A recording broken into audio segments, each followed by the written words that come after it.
house was next door to the King's Show, which was not Manning College. And we used to go to the show all the time. Uncle Joe was a bachelor. He worked for the CPR. He was an engineer. And he would work and he'd be home, whatever. When he was home in the evening, he would like to go to the movies. So he would take Rosemary and me to the movies. And if Joyce was Rosemary's friend from across the road was there, she came too. So he would give us money to buy candy, whatever we wanted. He gave us like a quarter. It was a lot of money to buy junk. And we go to the show. We would sit where we sat, and he would sit where he sat, but we didn't sit with him.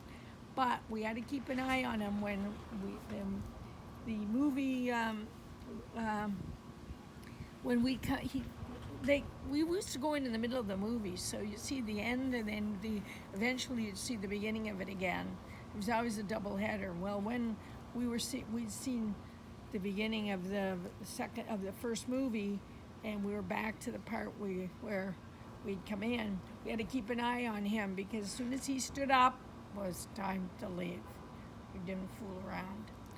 That theater eventually became one of these specialty theaters where they played what do you call them? Movies, like opera and stuff like that.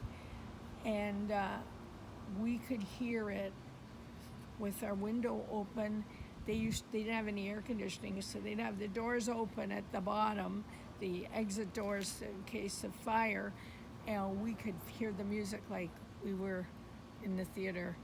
So we heard a lot of opera going to bed, and for a long time, until it got cold out, and then they closed the doors and we could close our windows, because we didn't have air conditioning either. We had one bathroom in that house for 15 people. That was a challenge too. You had to make a date for a bath. I'm joking. Anyway, that's that.